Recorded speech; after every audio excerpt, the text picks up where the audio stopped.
አሜሪካ ለረጅም ዘመናት በአባይ ጉዳይ ላይ የነበራት አቋም በግልጽ ወደ ካይሮ ያጋደለና የግብፅን ታሪካዊ የውሃ ድርሻ ያለምንም ቅድመ ሁኔታ የደገፈ እንደነበር የሚታወስ ሲሆን በተለይም እንደ አውሮፓውያን አቆጣጠር በ2020 የዋሽንግተኑ ድርድር ወቅት በኢትዮጵያ ላይ የተጫነውን ወገንተኛ አቋም እንደ ማሳያ መጥቀስ ይቻላል።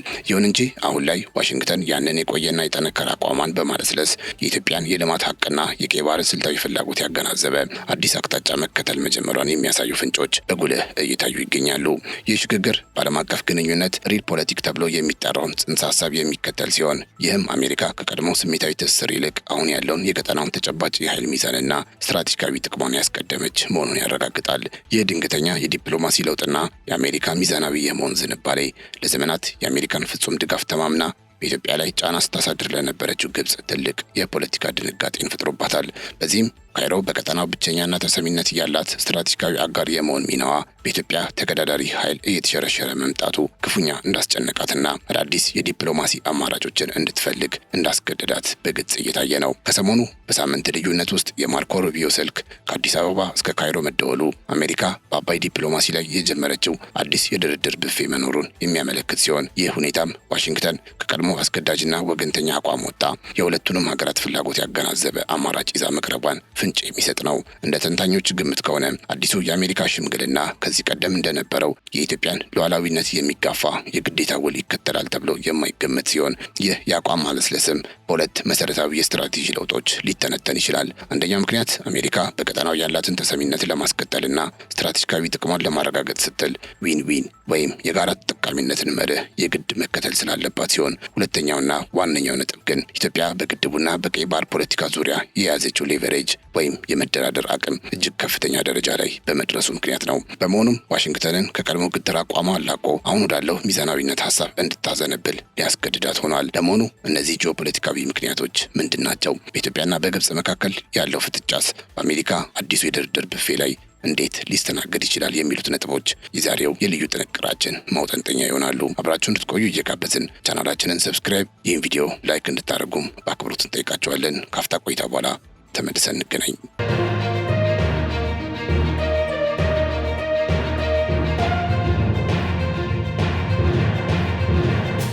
እንግዲህ ትናንትና የአሜሪካው የውጭ ጉዳይ ሚኒስትር ማርኮ ሩቢዮ ከኢትዮጵያው ጠቅላይ ሚኒስትር አብይ አህመድ ጋር እጅግ ወሳኝ በሆኑ ቀጠናዊ ጉዳዮች ላይ በስልክ መወያየታቸው ታውቋል። ይህ የዋሽንግተንና የ4 ኪሎ ንግግር አሜሪካ ከኢትዮጵያ ጋር አዲስና ስልታዊ የግንኙነት ምዕራፍ ለመጀመር ፍላጎት እንዳላት ያሳየበት አጋጣሚ ሆኖ ተመዝግቧል። በተለይም በቀይ ባህር አካባቢ እየታየ ያለው የደህንነት ስጋትና የቀጠናው አለመረጋጋት ዋሽንግተን አዲስ አበባን እንደ ዋነኛ የስትራቴጂክ አጋር እንድትመለከት ያስገደዳት ሲሆን ማርኮ ሩቢዮ ቀጠናዊ መረጋጋትና የጸረ ሽብር ትብብር የሚሉትን ቁልፍ ቃላት ሲጠቀሙ ኢትዮጵያ በቀጠናው ያላትን ተተኪ የሌለው የጸጥታ ምሰሶነት እውቅና መስጠታቸውን ያሳያል። ከዚህ ባሻገር በውይይቱ ወቅት የተነሳው ኢትዮጵያ ወደ አጓ የንግድ ዕድል እንድትመለስና ከዓለም አቀፍ የገንዘብ ተቋማት ጋር ለምታደርገው ግንኙነት አሜሪካ ድጋፏን ለማሳየት በሯን ክፍት ማድረጓን የሚጠቁም ነው። በአጠቃላይ ይህ የስልክ ውይይት አሜሪካ በቀይ ባህርና በአፍሪካ ቀንድ ያላትን ጥቅም ለማስጠበቅ ከኢትዮጵያ ጋር በጥብቅ ለመስራት መወሰኗንና ግንኙነቱን ወደ ላቀ ደረጃ ለማሸጋገር መዘጋጀቷን የሚያረጋግጥ ወሳኝ የዲፕሎማሲ እርምጃ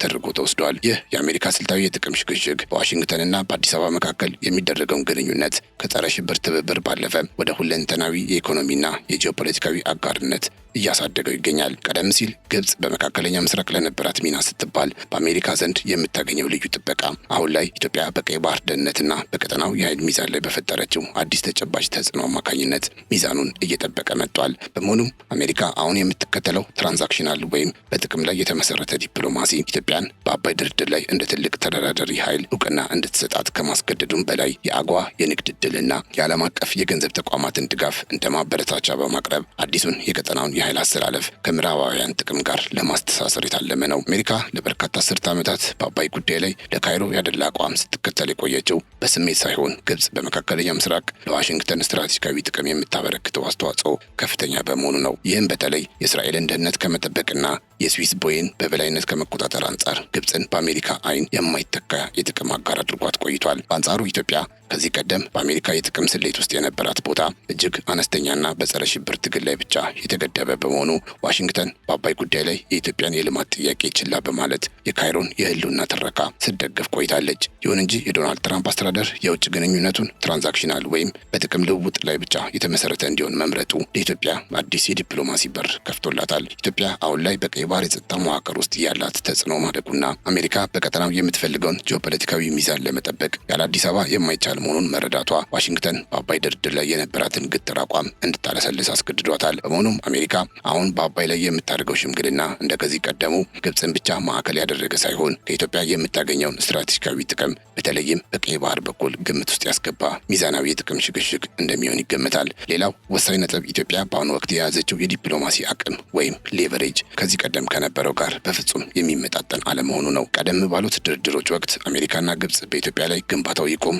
ወይም ውሃ ይሞላ የሚሉ ተጽዕኖዎችን ለማሳደር ቢሞክሩም አሁን ግን ኢትዮጵያ ግድቡን ገድባ ማጠናቀቋና ኃይል ማመንጨት መጀመሯ ጉዳዩን ከህልም ወደ ተጨባጭ ሀቅ ቀይሮታል። ይህ በዓለም አቀፍ ግንኙነት ፌት አኮምፕላይ ወይም የማይቀለበስ እውነታ ተብሎ የሚጠራው ስኬት አሜሪካን ግንባታ ቆሚ ከሚል አሮጌ አቋም አውጥቶ ከእውነታው ጋር እንዴት እንኖር ወደሚል አዲስ ድርድር እንድትገባ አስገድዷታል። ከዚህም በተጨማሪ ኢትዮጵያ ከእስራኤል ጋር ያላት ስትራቴጂካዊ ግንኙነት በከፍተኛ ፍጥነት እያደገ መምጣቱ በአሜሪካ የውጭ ጉዳይ ፖሊሲ ላይ ትልቅ ተጽዕኖ አሳርፏል። እስራኤል በቀጠናው ያላትን የጸጥታና የቴክኖሎጂ ፍላጎት ለማሳካት ኢትዮጵያን እንደ አስተማማኝ አጋር መቁጠሯ በዋሽንግተን የሚገኙ የእስራኤል ሎቢዎች ትራምፕ በኢትዮጵያ ላይ የነበራቸውን አሉታዊ አመለካከት እንዲቀይሩና አሜሪካ ለኢትዮጵያ ጥቅሞች እውቅና እንድትሰጥ ግፊት እንዲያደርጉ በር ከፍቷል። መሆኑም ኢትዮጵያ በአባይ ላይ የፈጠረችው የማይቀለበስ ሀቅና ከእስራኤል ጋር የመሰረተችው አዲስ ጥምረት አሜሪካ ግብፅን ብቻ የምታይበትን መነጽር ሰብሮ እንድትወጣና ለኢትዮጵያ የሚገባትን የጂኦፖለቲካዊ ክብደት እንድትሰጥ አድርጓታል። በተጨማሪም የትራምፕ አስተዳደር በውጭ ፖሊሲው የሚከተለው የግል ፍላጎትና የስምምነት አድራጊነት ወይም ዲል ሜኪንግ ባህሪ ለድርድሩ አዲስ መንፈስ ሰጥቶታል። እንደ ፕሬዚዳንት ዶናልድ ትራምፕና እንደ ማርኮ ሩቢዮ ያሉ ቁልፍ ባለስልጣናት ታሪክ ሰሪ የሆነና ዓለምን የሚያነጋግር ትልቅ ስምምነት ወይም ቢግ ዲል በመፈረም ስማቸውን በታሪክ መዝገብ ላይ ማስፈር ይወዳሉ። ዋሽንግተን ካለፈው ስህተቷ እንደተገነዘበችው የአባይን ጉዳይ ብቻውን ነጥሎ መነካካት ውጤት እንደማያመጣና ይልቁንም የክልላዊ ኃይሎችን ፍላጎት እንደሚያጋጭ በመረዳቷ አሁን ቀይ ባህርንና አባይን አቆራኝታ መጣለች። ይህ ስትራቴጂካዊ ውሳኔ ለኢትዮጵያም ሆነ ለግብፅ የሚተርፍና የሁለቱንም ብሔራዊ ኩራት የማይነካ የጋራ ተጠቃሚነት መፍትሄ በመስጠት የአሜሪካን የዲፕሎማሲ የበላይነት በአዲስ መልክ ለማረጋገጥ የታለመ ነው። በመሆኑም የትራምፕ አስተዳደር ይህንን ውዝግብ በመፍታት እንደ ትልቅ የፖለቲካ ድል የሚቆጥረው በመሆኑ ድርድሩ ከዚህ ቀደም ከነበሩት የአስገዳጅ ስምምነቶች ወጥተው በፍጥነት ወደ ውጤት ሊያመራ የሚችል አካሄድ ሊጠቀሙ ይችላሉ።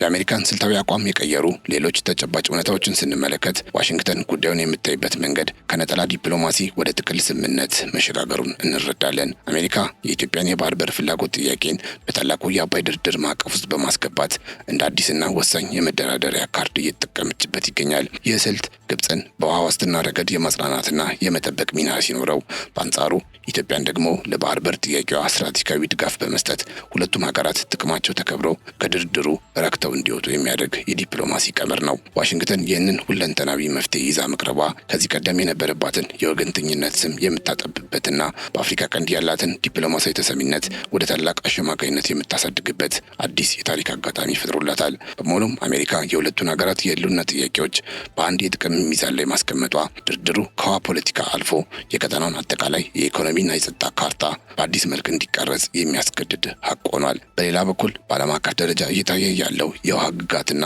የፍትሐዊነት መርሆች ለውጥ ዋሽንግተን አቋሟን እንድትከልስ ያስገድዳት ሌላው መሰረታዊ ምክንያት ነው። ባለፉት ዓመታት የዓለም አቀፍ የውሃ ህግጋት ትኩረት ከቀድሞውና ጊዜ ያለፈበት የታሪካዊ መብት ትረካ ወጥቶ ወደ ዘመናዊውና በሳይንሳዊ እውነታዎች ላይ ወደ ተመሰረተው ፍትሐዊና ምክንያታዊ አጠቃቀም ኢኩዊቴብል ኤንድ ሪዝነብል ዩቲላይዜሽን መርህ በከፍተኛ ሁኔታ እያዘነበለ መጥቷል። አሜሪካ ቀደም ሲል ኢትዮጵያን ያላካተተውንና የቅኝ ግዛት ዘመን አስተሳሰብ የሚንጸባረቅበትን የ1959ን የግብፅና የሱዳን የውሃ ክፍል ስምምነት ብቻ ደግፋ መቆሟ በዓለም አቀፉ ማህበረሰብ ዘንድ ፍትሐዊ ያልሆነና ወገንተኛ አቋም አስመስሎባት ቆይቷል። በመሆኑም አሁን ላይ በህግም ሆነ በሞራል ደረጃ ተቀባይነት ያለው ሚዛናዊ አቋም መያዝ ለአሜሪካ ዓለም አቀፋዊ ዝናና ተአማኒነት የተሻለ አማራጭ ሆኖ ተገኝቷል። ይህ የአስተሳሰብ ለውጥ ዋሽንግተን የኢትዮጵያን የልማት መብት እውቅና እንድትሰጥና የድርድሩን መንፈስ ከብቸኛ ተጠቃሚነት ወደ ጋራ ተጠቃሚነት እንዲሸጋገር የሚያደርግ የህግና የሞራል መሰረት ሆኖ እያገለገለ ይገኛል። በመጨረሻም የአሜሪካን ስሌት የቀየረውና ትልቁና ወሳኝ ጉዳዩ የቀይ ባህር ጸጥታና በዚህ ስትራቴጂካዊ ቀጠና ውስጥ የኢትዮጵያ ሚና እያደገ መምጣቱ ነው። በአሁኑ ወቅት የዋሽንግተን ዋነኛ ስጋት የቀይ ባህርና የደን ባህረ ሰላጤ ሰላም ሲሆን የሁቲ አማጽያን ጥቃትና የባህር ላይ ወንበዴነት ዓለም አቀፍ የንግድ መስመሮችን በከፍተኛ ሁኔታ እያወቁ ባለበት በዚህ ወቅት አሜሪካ በቀጠናው ጠንካራ ወታደራዊ አቅምና ተሰሚነት ያለው አጋር አጥብቃ ትፈልጋለች። ኢትዮጵያ በምስራቅ አፍሪካ ያላት ወታደራዊ ግዝፈት፣ የቀጠናው የጸጥታ ምሰሶነትና ለዓመታት በሰላም የማስከበር ተግባራት ላይ ያካበተችው የማይተካ ልምድ ለአሜሪካ ስትራቴጂካዊ ጥቅም እጅግ ወሳኝ ሆኗል።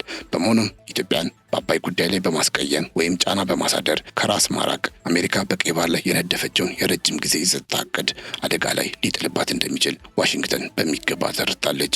ይህ ተጨባጭ ሁኔታ አሜሪካ ከግብጽ ጎን ብቻ ከመቆም ይልቅ የኢትዮጵያን ወታደራዊና ፖለቲካዊ ክብደት ያገናዘበ አዲስና ሚዛናዊ የዲፕሎማሲ መስመር እንድትከተል ያስገድዳት ዋነኛ ምክንያት ሆኖ ተመዝግቧል። በአጠቃላይ ዋሽንግተን የአባይን የቆየ ውዝግብ ከአዲሱ የቀይ ባህር ጂኦፖለቲካ ጋር አቆራኝታ የጀመረችው ይህ እንቅስቃሴ በቀጠናው ለዘመናት የቆየውን የዲፕሎማሲ ባህል ሙሉ በሙሉ የሚቀይር ነው። ይህ ድርድር እንደከዚህ ቀደሙ የካይሮን ፍላጎት ብቻ የሚያስተናግድና የኢትዮጵያን የልማት ሀቅ ወደ ጎን የሚገፋ ሳይሆን በምድር ላይ ያለውን አዲሱን የኃይል ሚዛን ያገናዘበና ጥቅምን በጥቅም የሚለውጥ ይሆናል ተብሎ ይገመታል። አሜሪካ አሁን የያዘችው ይህ ሚዛናዊ የመሆን ዝንባሌ ለዘመናት የዋሽንግተን ብቸኛ ባለሟል ሆና በቆየችው ግብጽ ዘንድ ከፍተኛ ድንጋጤና የስትራቴጂ ግራ መጋባትን የፈጠረ ሲሆን ካይሮም የዲፕሎማሲ የበላይነቷን ላለማጣት አዳዲስ የፖለቲካ አማራጮችን እንድትፈልግ አስገድዷታል። በመሆኑም ወደፊት የሚደረገው ድርድር ውጤታማ የሚሆነው አሜሪካ አሁን የጀመረችውን የሁለቱንም ሀገራት ብሔራዊ ጥቅም የማክበር ፖሊሲ በተግባር ስታሳየው ብቻ ነው። ኢትዮጵያ በአባይ ላይ የገነባቸው ሀቅና በቀጠናው የያዘችው ስትራቴጂክ ሌቨሬጅ ለድርድሩ ጠረጴዛ አዲስና ፍትሐዊ መንፈስ የሚሰጥ በመሆኑ የቀጠናው ሀገራትም ሆኑ ዓለም አቀፉ ማህበረሰብ ውጤቱን በከፍተኛ ጉጉት እንዲጠብቁት አድርጓል። ድርድሩ በስኬት ከተጠናቀቀ ግብጽን በውሃ ዋስትና ኢትዮጵያን ደግሞ በባህር በር ባለቤትነት በማርካት የአፍሪካ ቀንድን ከግጭት ቀጠናነት ወደ ጋራ እድገት ማዕከልነት ሊቀይረው የሚችል ታሪካዊ አጋጣሚ እንደሚሆን ይታመናል። ነገር ግን ይህ ሁሉ የዲፕሎማሲ ሽግሽግና የጥቅም ስሌት ሲሰላ አንድ ሊዘነጋ የማይገባውና ትልቅ ጥንቃቄ የሚሻ መሰረታዊ ጉዳይ አለ። ይኸውም ለቀይ ባህር በር ዋስትና ተብሎ በሚሊዮኖች የሚቆጠሩ ኢትዮጵያውያን በደምና በአጥንታቸው የገነቡት በታላቅ መስዋዕትነትም ከፍ ያደረጉት የአባይ ግድባችን ሉዓላዊነት በድርድር ጠረጴዛ ላይ ለሽያጭ የሚቀርብ መሆን የለበትም። የባህር በር ፍላጎታችን የአንድ ሀገር የኢኮኖሚና የደህንነት ጥያቄ እንደመሆኑ መጠን ይህንን መብት ለማረጋገጥ ተብሎ የኢትዮጵያ ቀጣይ ትውልዶች በአባይ ውሃ ላይ ያላቸውን ተፈጥሯዊና ሕጋዊ የመጠቀም መብት አሳልፎ የሚሰጥ ማንኛውንም አይነት ስምምነት የታሪክ ስህተት ሊሆን ይችላል። አሜሪካ የምታመጣው ጥቅል ስምምነት የኢትዮጵያን ብሔራዊ ጥቅም የሚያስከብር መሆን ያለበት አንዱ መብት በሌላኛው በመቀያየር ወይም በዜሮ ሰም ጌም ሳይሆን የግድቡን ኦፕሬሽንና የወደፊት የልማት እቅዶቻችንን በማይገፋ መልኩ ብቻ መሆን ይኖርበታል። በመሆኑም የዲፕሎማሲው ጥረት የግድቡን አስተዳደር ለውጭ ተጽዕኖ አሳልፎ የማይሰጥና የኢትዮጵያን የውሃ ሉዓላዊነት የማይሸረሽር መሆኑን ማረጋገጥ ከአራቱ ማዕዘናት ድጋፉ ለቸረው ሕዝብ የሚሰጥ ትልቅ የቃል ኪዳን ምላሽና የማይታለፍ ቀይ መስመር ሊሆን ይገባዋል። የተከበራችሁ የገበያ ሚዲያ ቤተሰቦቻችን ለዛሬ ያዘጋጀንላችሁ መረጃ ይህንን ይመስል ነበር። አብራችሁን ስለነበራችሁ እጅግ እናመሰግናለን። ቻናላችንን ሰብስክራይብ፣ ይህን ቪዲዮ ላይክ እንድታደርጉን በአክብሮት እንጠይቃችኋለን። በያላችሁበት ሰላም